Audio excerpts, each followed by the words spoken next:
Of course. Mexico family.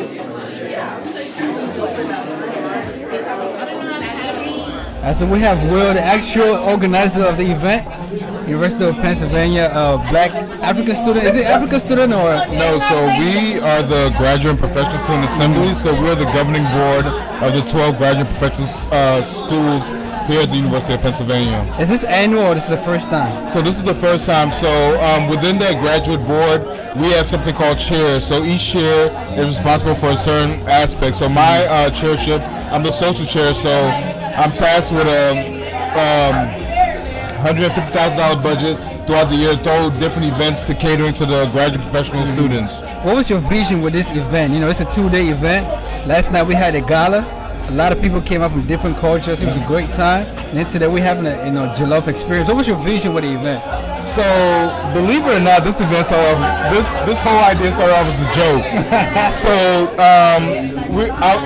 me and one of my fellow Nigerian students, we got into a riff about what country makes the best jollof. And I'm from Cameroon, so I gotta hold down. I was like, there's no Cameroon jollof here, first of all. My friend, be quiet. I didn't know that. And so I was arguing this point that Cameroon jollof is better than Nigerian jollof, and I got pummeled. The Ghanaians came for me. The Nigerians came for me. Everybody came for me. And so it got to the point where different people kept coming and asking me, Will, when is the Jollof event? When is the Jollof event? And I kept telling them it was a joke. Like, we were just like laughing about it. But when like the 15th, 20th person came up to me. Yeah, go ahead. But when the 15th, 20th person came to me, it was this idea that, why not do it, right? Because I'm tasked with throwing events and organizing events that people want to see and people want to have. And so I brought a committee together of students from around the 12 schools to envision what we wanted this event to have. Has it been what you wanted it to be? Definitely. So you got big plans for next year? Well, next year, whoever, I hand the reins to, if they decided they want to do this, because one thing that we want to be sure of, we wanted to really interact with the different cultural backgrounds here in the university. So next year, whoever becomes the social chair, if that's something that they decide to do, I'll definitely come as a consultant. This rose my blood pressure, so I'm probably not going to do it again. One thing I heard yesterday, as the party was over, is there's not a lot of black students here at University of Pennsylvania. But I look around, I see a lot. People came from out of state as well. And so being that way, it's February, it's Black History Month. First of all, what does that mean to you? And also to be able to pull off this, man, to bring a lot of African culture together. Great food, great music, great vibe. So for me, so Penn is a place where historically black bodies weren't supposed to be. Black bodies built the school as slaves, but we were not supposed to be here.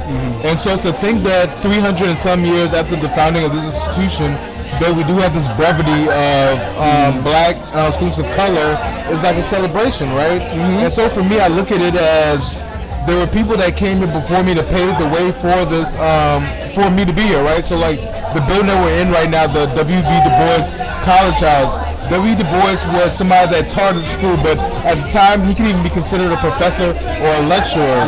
And so to be able to be within this space and create further space for people who look like me and people that talk like me, people that come from similar backgrounds, to then come and make a space within here for themselves.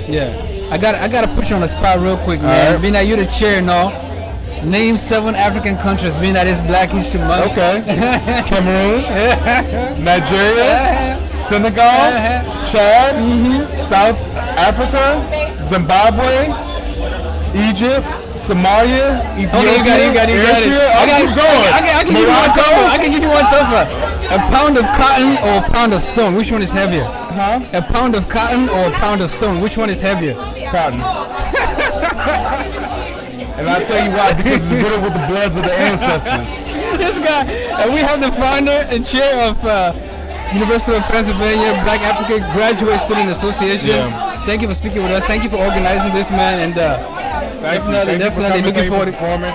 We greatly appreciate your presence here. Thank you so much.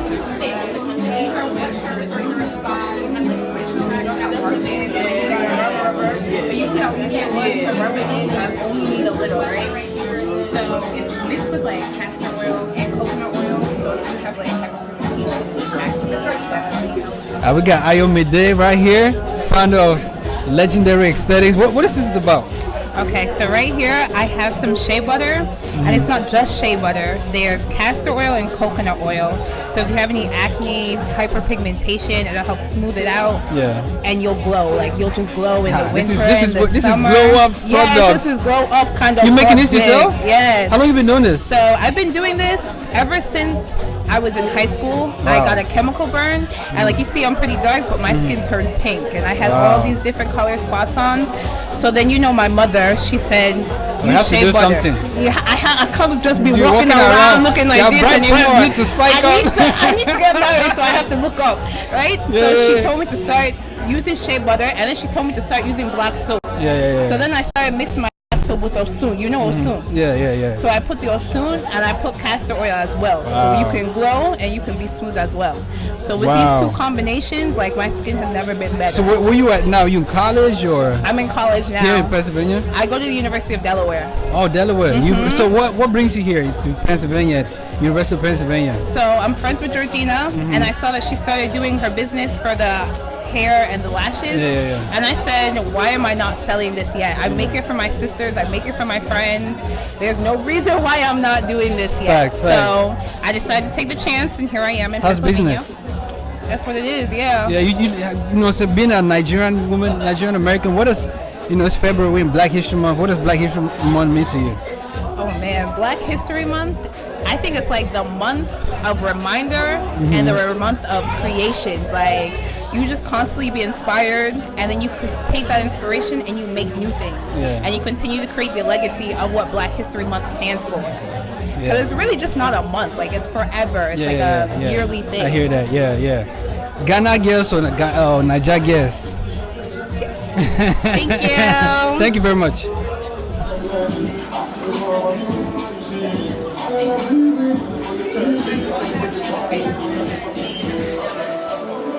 Then let me get your number.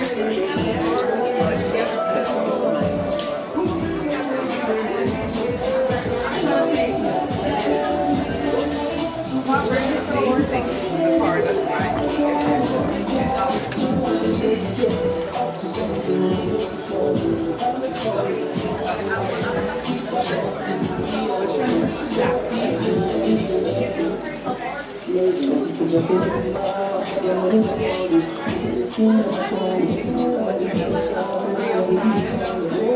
So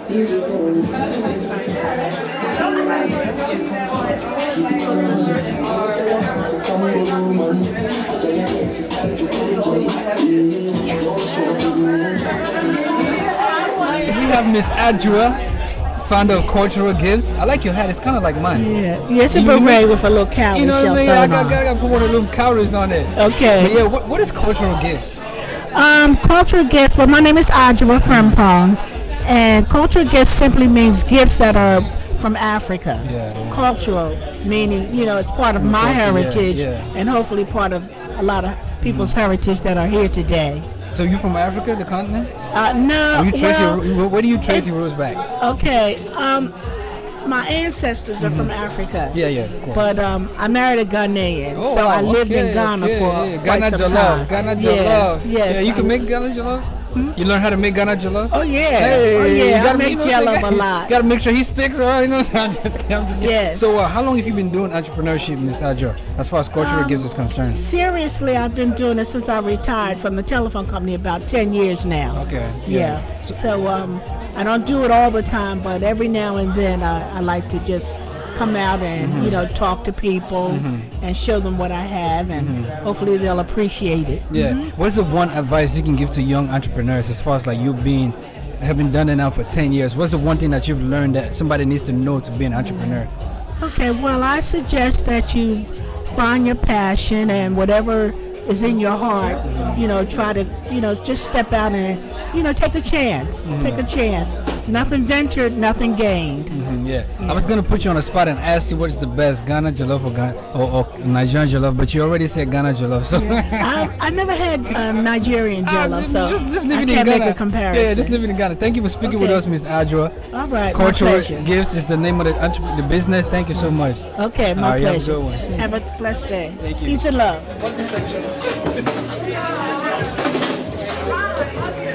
Gina Hi. from Delaware. What's up? What are you doing in Pennsylvania, yo? So we are here at the Jollof Experience vending. So I'm representing Legendary Aesthetic, which is a hair brand that I started recently. So we do hair, lashes, wigs, and we're expanding our product line to include natural body butter and black soap as well. Are you making a natural body butter? Yep. Wow. So like, what's the process like? Just take us real quick through the process of making natural body butter. So my business partner Ayo actually is the one who's in it, like making it. I'm more so focused on the hair and the aesthetics part, and Ayo is like in the lab with the kitchen. Like how long you been doing the hair part of it? So we literally just launched like 2 weeks ago. Oh, so congrats. thank you. Hey. So we're a really brand new business. It's something that I've been wanting to do for a long time, and I was like helping out like friends and family, and people were like, "You're really good at this. Why don't you expand?" So we're excited to be here. This is our first major event. So we literally got everything together in like 2 weeks. But 2 years from now or 5 years from now, where do you see your business?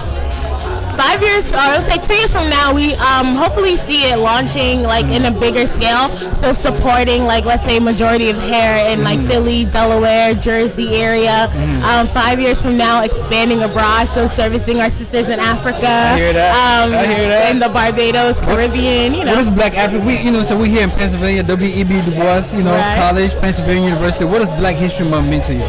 Black History Month means everything, it's our celebration of our forefathers, of all the work that people did, just so we could be here and have this moment to ourselves. I love Black History Month, and I'm so thankful for everything that people have done before us in the past. I'll put you on the spot real quick. Name 7 African countries. Oh, let's see. All right, we got Ghana, Nigeria, Congo, South Africa, Gambia, Egypt, Kenya. I'm done. No, don't do it. Hey, good job. Hey, well wishes on your business. Well wishes on your business and everything you got doing. Well wishes on your podcast. Yeah. Take a business card too. I got you. Yeah. So everybody to subscribe, get your mom, your aunties, your yes, ex. aunties, make sure you subscribe. Yes, Stuck in the Middle podcast. Thank you. Thank you.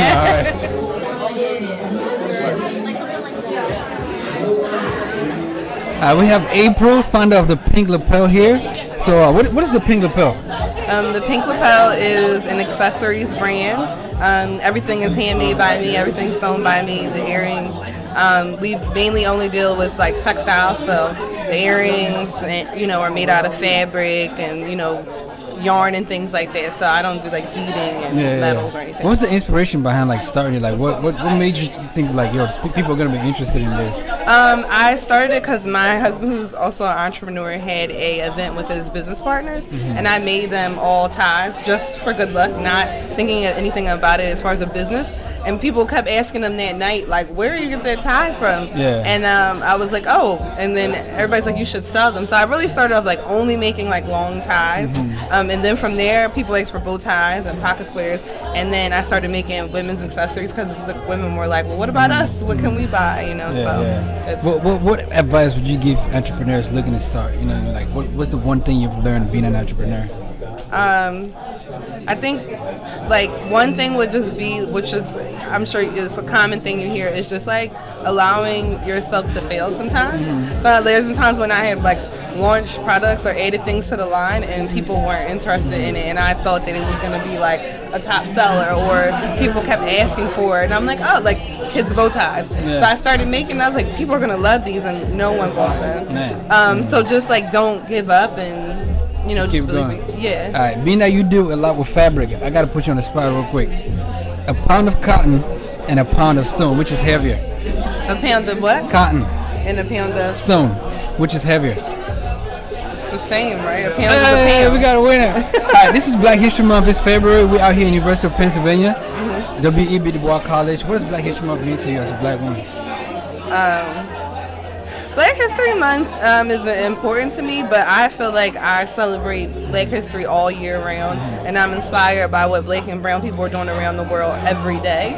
I think it's great that we have this month where, institutions and people who wouldn't usually celebrate us, at least this kind of, in some way forces them to do that. But I feel like every day is Black History Day in my world. I respect it. The founder of the Pink Lapel, April, thank you for speaking with us. Thank you so much. No problem. They literally own you. They literally own us financially though.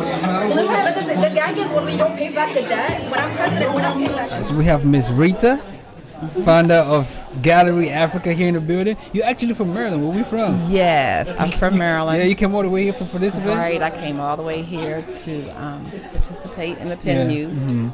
First African affair, right? Yeah. So what is, it's February, it's Black History Month.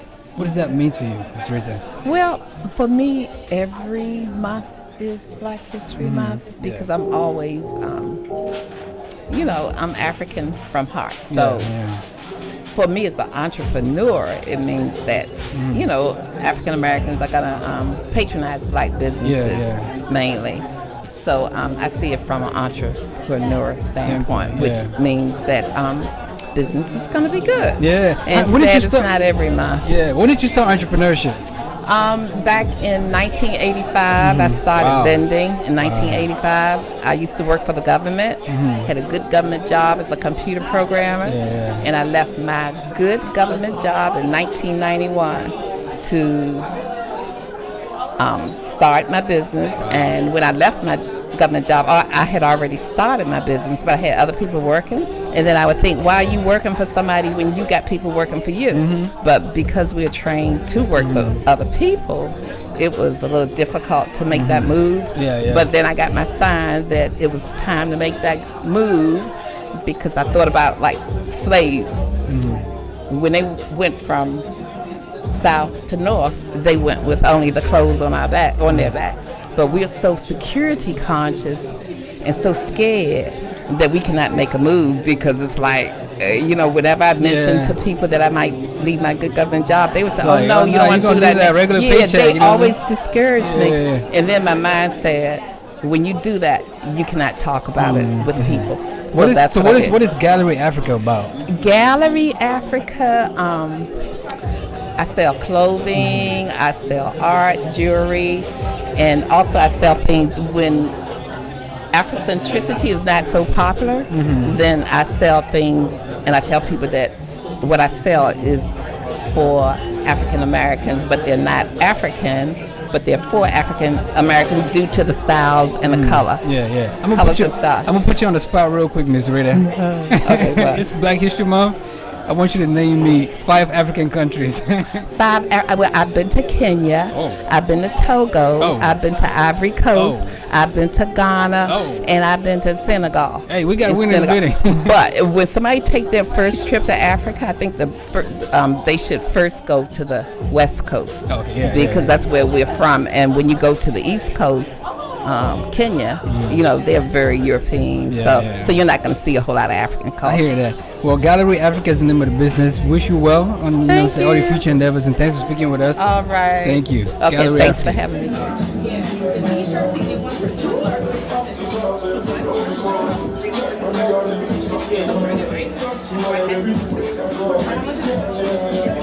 I'm here with Chief Ron.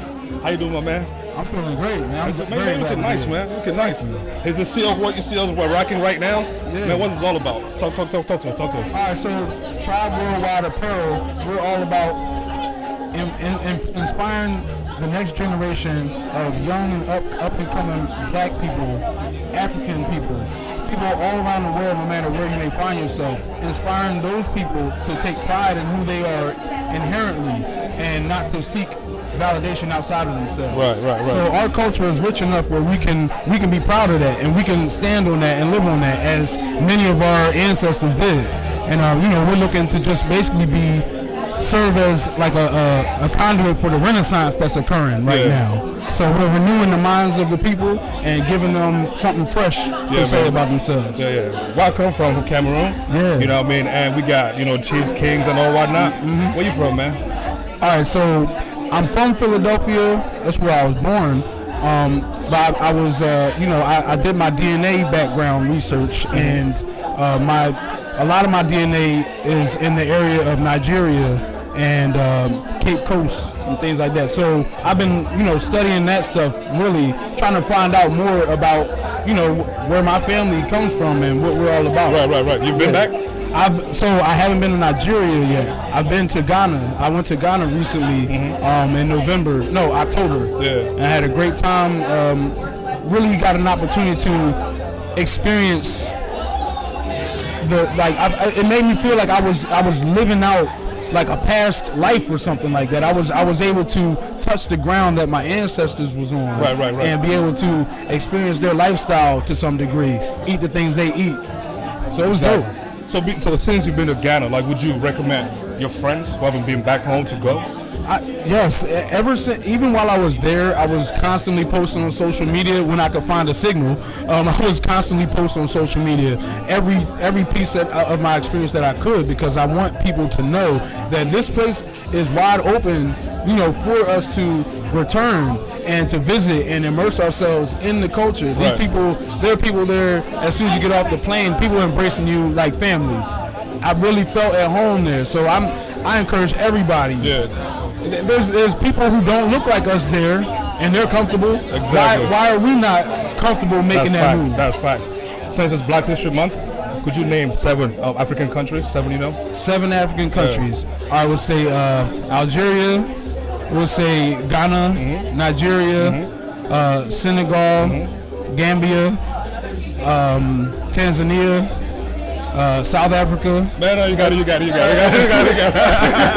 I was trying to go through the whole African list. Now, where do you see Tribe World apparel in the next 5 years? All right, well, we are on a mission to spread our influence and spread our message of positive, pro-Black, pro-African interaction through the way of fashion. So we're looking to take this even further. I've had interactions and sales and things in other countries. I just look to expand more and to be able to do events and host events on the continent of Africa, to be able to host an event and be able to do more commerce, more business with the brothers over there. That's really what I seek to do, is just to connect the dots between people of the diaspora and the people at home. Man, you're right on, because stuck in the middle, like you see 2 globes and stuck in the middle, like trying to bridge that gap. What I mean? It's very important, man. We appreciate you, for taking this call too as well. Hey, let people know your social handle. All right, so you can find me.